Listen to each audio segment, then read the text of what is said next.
Ionic compounds म्हणजे काय, तर ज्या कंपाऊंड्समध्ये आयन्स प्रेझेंट असतात तो compound ionic compound.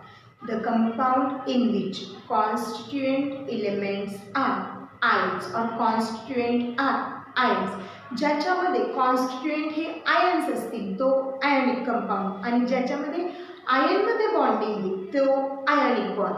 For example आपण बेस्ट एक्झाम्पल स्टडी करतो आयोनिक बॉन्डचं NaCl. सपोज NaClचं आपण एक्झाम्पल घेतलं तर सोडियमचा ॲटॉमिक नंबर आपल्याला माहिती आहे. सोडियमचा ॲटॉमिक नंबर काय आहे 11. सोडियमचं इलेक्ट्रॉनिक कॉन्फिगरेशन जर आपण लिहिलं तर ते काय असतं 2 8 and 1.